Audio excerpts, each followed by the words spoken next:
안녕하세요. 엄지민입니다. 현상 이면에 숨겨진 사실을 쫓아 팩트 추적 지금 시작합니다.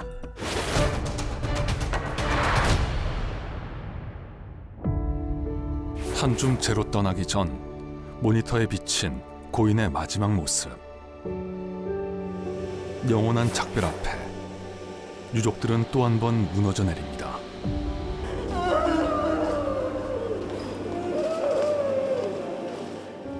사랑하는 사람의 죽음이 믿기지 않았던 장례 기간.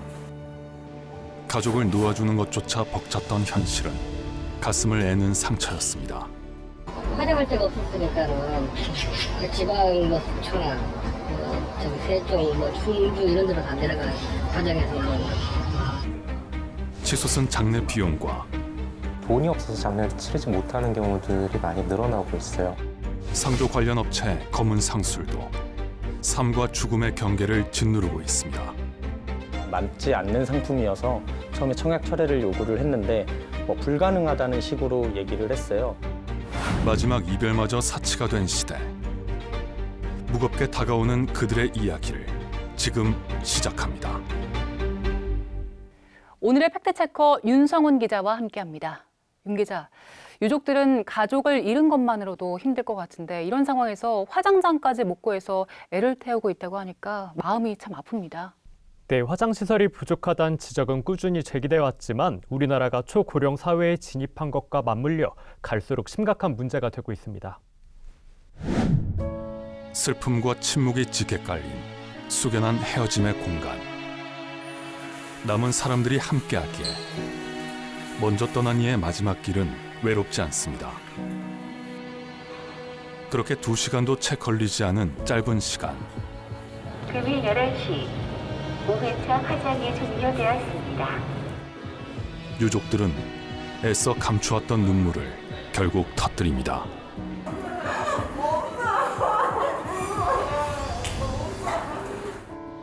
밀려드는 예약에 이른 아침부터 시작된 화장장의 하루. 영원한 안식처로 망자를 모시는 게 미뤄질수록 가족들의 마음은 타들어갔습니다. 그만 얼마 만에 좀 예약을 하신 걸까요? 지금 이틀 걸릴 것 같아 이제. 네. 고인이 머문 안치실이 얼마나 차가운지 알기에 기다림의 고통은 감내하기 힘든 순간이었습니다. 그럼 좀 불가피하게 사일장을 치르신 거네요. 한참 여기 먹은 걸로 알고 있어. 자리가 없다 그러니까 할 수 없이 여기 이쪽으로 잡은 거지. 여기가 이제 그래도 사일장 하면 여기 자리 있다라니까. 네, 화장장 예약이 꽉 차서 이별도 마음대로 할 수가 없는 상황이 된 건데 이렇게 화장 수요가 늘어난 이유가 있을 것 같아요. 왜 그런 겁니까? 네, 이를 이해하려면 먼저 최근의 장사 경향부터 살펴볼 필요가 있습니다. 장사의 종류는 고인의 시신을 묻거나 유해를 안치하는 방식에 따라 매장과 봉안 그리고 자연장으로 나뉘는데요. 매장은 묘지를, 봉안은 납골당을, 자연장은 골분을 수목 주변 등에 묻거나 뿌리는 걸 떠올리시면 됩니다. 매장과 달리 봉안과 자연장은 모두 화장이 전제돼야 합니다. 2000년대 후반부터 이들 장사 방식이 매장보다 선호되면서 최근엔 화장률이 90%대에 달하고 있습니다. 하지만 정작 화장 관련 시설은 그 수요를 따라가지 못하는 실정입니다. 회색빛 담장 속 작은 유골함에 담긴 떠난 이의 흔적. 멈춰선 추목에게 시선엔 그리움과 애틋함이 녹아 있습니다. 더는 그 사람의 따뜻한 손길을 느낄 수 없지만 이따금 찾아와 이름을 불러보는 것만으로도 위로가 됩니다. 비슷한 시각, 다른 한 곳엔 낯선 땅에서 맞이한 마지막 이별에 눈시울을 붉히는 이들이 있습니다. 원래 가평 사시는데 저희가 화장터가 자리가 없어가지고 여기까지 왔어요. 그렇게라도 일단은 빠르게 일단은 하실 수 있다는 것만으로도 다행인 거여서. 빈 화장장을 찾아 헤매며 마음 졸인 순간 고인을 제대로 배웅하지 못했다는 죄책감과 답답함에 속이 뒤집힙니다. 화나고 이해가 안 가고 고령화 사회다 보니까 거기에 이렇게 지금 시스템 이거밖에 안 되나. 일가족을 조금 가지고 논다 그러나? 예, 좀 그런 느낌이 들죠. 증가한 화장 수요를 화장로가 받쳐주지 못하는 현실. 자리를 못 구해 이곳저곳 떠도는 원정 화장은 이제 익숙한 단어가 돼버렸습니다. 관내 인정 못 받고 이쪽 저쪽 화장장만 한 4번 바꾼 것 같아요. 강원도에서 이제 용인 갔다가 수원으로 온 거죠. 특히 화장장이 부족하거나 아예 없는 지역의 주민들은 더 애간장이 탈 수밖에 없습니다. 안양, 안산, 부천, 화성 뭐 이렇게 그 7개 시가 화장 예약하기가 제일 힘들어요. 다른 데 가려고 하면 관외라서 100만 원씩 내야 되고 오타임밖에 못하고. 화장로 가동 확대 등 기존 시설의 노력에도 오롯이 모든 걸 감당하기엔 역부족입니다. 지금 추진하고 있는 다양한 시가 있지만 그 시가 제가 보기에는 2030년 경이 정도가 돼야만 완공이 돼서 이용할 수 있습니다. 화장 관련 시설의 수급 불균형 문제가 이 정도일 줄은 몰랐어요. 네, 서울과 부산, 대구 등 대도시, 그리고 인구가 가장 많은 경기도의 상황이 특히 심각합니다. 2022년 기준 조사 자료를 보면 경기도의 연간 화장자 수는 도내에서 1년 동안 화장이 가능한 시신의 1.56배에 달했습니다. 서울과 부산, 대구도 관내의 화장 역량이 수요에 못 미쳤습니다. 이처럼 관련 시설이 부족하다 보니 3일장을 가능케 하는 3일차 화장률도 최근엔 70%대로 떨어졌는데요. 전국 평균 3일차 화장률은 코로나19 유행 기간인 2020년과 2021년에도 85%를 넘었습니다. 네, 10명 중 9명이 화장을 선택하는 상황에서 3일장을 포기하고 빈 화장장을 찾아 나선 사람들이 더 늘었다는 거잖아요. 맞습니다. 그런데 유족들의 부담을 키우는 요인으로는 만만찮은 장례 비용 또한 빼놓을 수 없습니다.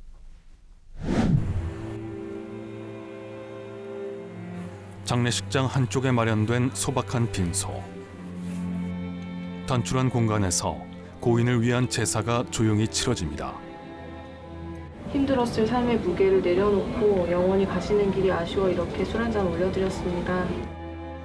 작은 영정 사진조차 보이지 않는 쓸쓸한 재단. 그 위에는 각기 다른 위패 2개가 덩그러니 놓여 있습니다. 상주도 유족도 없는 무연고 사망자들의 약식 장례. 망자의 마지막 존엄을 지켜주는 건 공영장례지원센터 직원과 자원봉사자뿐입니다. 쓸쓸했을지도 모르는 마지막 생애에 작은 온기라도 보태주면 조금이라도 덜 외롭지 않을까 싶어서. 숨을 거둔 뒤 장례를 치러줄 사람이 없는 무연고 사망자. 2020년 3,100여 명에서 재작년엔 5,400여 명으로 3년 만에 1.7배 넘게 증가하는 등 꾸준히 늘고 있습니다. 급속한 고령화와 1인 가구 증가, 가족 구조 변화 등의 여파입니다. 가족이나 친척을 아예 찾을 수 없는 이들 같지만 속사정을 들여다보면 꼭 그런 건 아닙니다. 연고자가 있는데도 시신 인수를 거부하거나 기피한 경우가 최근 4년 동안 전체 무연고 사망자의 73%에 달합니다. 과거보다 가족 간 결속력이 떨어진 게 우선 원인으로 꼽히지만 장례 비용 등 경제적 부담 역시 무시할 수 없다는 게 현장의 목소리입니다. 시신 위임소의 위임 사유의 주요한 원인들이 대부분 경제적인 어려움이고 설령 관계 단절이나 건강 문제 등 다른 이유를 적으셨더라도 사별자분들을 현장에서 만나면 경제적인 어려움 때문에 시신을 위임했노라라고 말씀하시는 경우들이 많고요. 그렇다면 장례 비용은 얼마나 드는 걸까요? 정부에서 운영하는 장례 정보 서비스 포털에서 직접 찾아봤습니다. 1,100곳이 넘는 전국의 장례식장이 등록돼 있는데요. 빈소와 안치실 사용료, 식사비 등 수십 개에 달하는 항목에 가격도 천차만별입니다. 공간 임대 면적과 이용 시간, 조문객 수 등에 따라 조합이 제각각이라 정확한 비용을 가늠하는 게 쉽지 않습니다. 결혼식 뭐 1인당 뷔페 요금이 정해져 있잖아요. 네. 근데 장례장 상차림 음식으로 나오다 보니까 이제 음식을 얼마큼 시키는 거에 따라서 이제 비용이 다 풀려져요. 여기에다 발인 이후 묘지나 화장시설 사용료, 자연장지와 봉안시설 이용료 등도 추가로 고민해야 합니다. 네, 아무리 오랫동안 연락을 끊고 지냈다고 하더라도 그래도 가족인데 장례 비용이 부담돼서 시신 인수까지 꺼리는 경우가 있다고 하니까 참 씁쓸한데요. 그 비용이 그 정도로 부담이 되는 금액입니까? 네, 한국소비자원이 지난 2015년 발표한 평균 장례 비용은 1,380만 원이었습니다. 장례식장 이용료와 화장과 매장 등 장묘 비용이 포함된 금액입니다. 그 뒤로 공식적인 조사 결과는 아직 없는데요. 발표 이후 10년이 지난 만큼 물가 상승률을 고려할 때 현재 평균 장례 비용은 더 비싸졌을 것으로 보입니다. 대략이라도 얼마나 될까요? 네, 앞서 전해드린 것처럼 장례식장에 따라 그리고 품목별로 2배 이상 가격 차이가 나기도 해서 정확히 얼마라고 단정짓긴 어려워 보입니다. 다만 한 대형 기업의 임직원 장례지원단은 3일장과 화장, 납골당 안치 기준으로 최소 1,173만 원에서 최대 2,260만 원이 든다고 추산했습니다. 제작진이 접촉한 서울의 장례식장에서도 비슷한 가격대를 예상했습니다. 관이랑 수의, 차례 이런 거 다 하시면 한 저희 1,000에서 1,200만 원 정도예요. 근데 이제 대학병원 쪽 보시면 한 못해도 한 2천만 원 미만으로 생각하셔야 돼요. 사실 유족들은 가족을 떠나보내서 경황이 없을 텐데 거기에 비용 부담까지 안게 된 상황이네요. 네, 상조 서비스에 가입하는 건 예상치 못한 큰 비용에 대한 걱정을 덜고 복잡한 장례 절차를 지원받기 위해서일 텐데요. 그런데 관련 업체들의 교묘한 상술에 피해를 보는 경우가 적지 않습니다. 안녕하십니까? 네. 윤성원이라고 합니다. 33살 이시율 씨는 지난해 말 카드사와 제휴를 맺은 한 상조 결합 상품 판매 업체로부터 전화를 받았습니다. 매달 59,800원을 16년 6개월 동안 내면 가입 이후 20년 뒤 원금을 그대로 돌려주는 상조 서비스를 소개하는 내용이었습니다. 자식으로서 혹시 모를 상황에 미리 대비해야 한다는 책임감을 느끼던 터에 고가의 가전제품까지 덤으로 준다니 마음이 흔들렸습니다. 가입 권유 당시에 이거를 애매모호하게 약간 적금 이런 식으로 저축을 얘기하면서 그 권유를 하시더라고요, 상품을. 아마 그거에 저희가 그냥 순간 혹했던 것 같기는 해요. 그러나 가입 뒤 계약서를 살펴보니 가전제품은 사은품이 아니었습니다. 상조 상품과 함께 구입하는 결합 구매 형태였습니다. 350만 원이라던 의류관리기의 가격은 인터넷 쇼핑몰에선 120만 원도 채 되지 않았습니다. 어쨌든 60개월 동안 고객님께서 할부 거래잖아요, 이것도 고객님. 네. 네, 60개월 동안 나가는 할부에 대한 이자 부분이 포함이 되어 있다라고 생각하시면 되시고요. 그럼 할부 이자가 60개월 동안 200만 원이라는 말씀이신 건가요? 가전제품 금액이랑 할부 대금이랑 다 포함된 금액이 352만 8,200원이 되시는 거예요. 거센 항의 끝에 이 씨는 가전제품 대금으로 시세보다 비싼 150만 원을 완납한 뒤에야 계약을 철회할 수 있었습니다. 제작진은 업체 측의 입장을 듣기 위해 여러 차례 연락을 시도했지만 답을 얻지는 못했습니다. 연결이 되지 않아 삐 소리 후 소리샘으로 연결되오며 혹시 상조 상품을 준비하고 하실 때 잠깐 이런 안내성, 광고성 그거에 현혹되시면은 자세하게 안 읽어보면은 금전적으로 좀 손해를 보실 수 있는 부분이 많을 것 같아서 고가의 가전제품 등과 묶어 파는 상조 결합 상품으로 인한 소비자 피해는 어제 오늘의 일이 아닙니다. 중도혜지 씨, 결합 제품 비용을 과다 공제하고 안내와 다른 상품을 배송한 것 등에 대한 불만이 계속됐습니다. 계약 철회나 환급 거부, 약정 서비스 불이행, 추가 비용 청구 등 결합 상품 이외의 다른 피해도 여전히 끊이질 않고 있습니다. 네, 화장시설 부족하죠. 또 장례 비용은 부담스럽고요. 여기에다 상조 서비스 관련 피해까지 있다 보니 장례 정책 전반을 되짚어봐야 될 것 같은데요. 맞습니다. 만 65세 이상 노인 인구가 전체 인구의 20%를 넘는 초고령 사회에서 장례는 단순히 개인의 죽음을 넘어 공동체의 문제이기도 합니다.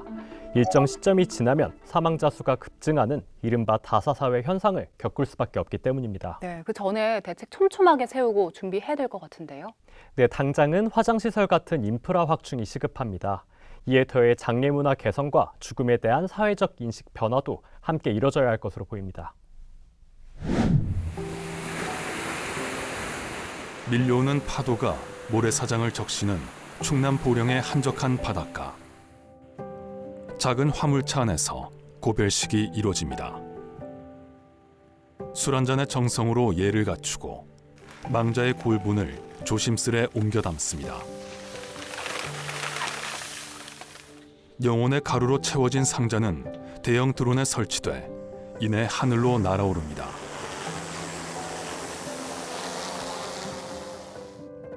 거친 파도도 그리고 바람도 잠잠한 순간 고인은 국화꽃이 흩날리는 푸른 바다 위 자신이 태어났던 그곳의 자연으로 다시 돌아갑니다. 보통 뭐 단절 가족이라던가 아니면 불가피하게 장지까지 오시지 못하는 분들이 저희한테 유골 인도를 맡겨주세요. 가족된 도리도 있고 뭐 추억도 있으니까 저희한테 마지막으로 뭐 고인분의 뭐 고향이나 아니면 연고가 있으신 그런 지역에 저희한테 유골을 맡겨주셔가지고 화장한 유골의 골분을 바다와 산 등에 뿌리는 산분장. 그동안 제도 밖에 있던 장사 방식이 올해 1월부터 공식 허용됐습니다. 묘지와 봉안시설의 공간 부족 문제를 해소할 수 있는 대안으로 주목받고 있습니다. 정부도 오는 2027년까지 산분장 비율을 30%까지 확대하겠다는 목표를 세웠습니다. 하지만 풀어야 할 숙제가 만만치 않습니다. 산분장에 대한 일부 부정적인 인식 개선과 골분을 뿌릴 수 있는 지역 확대 등이 과제로 남았습니다.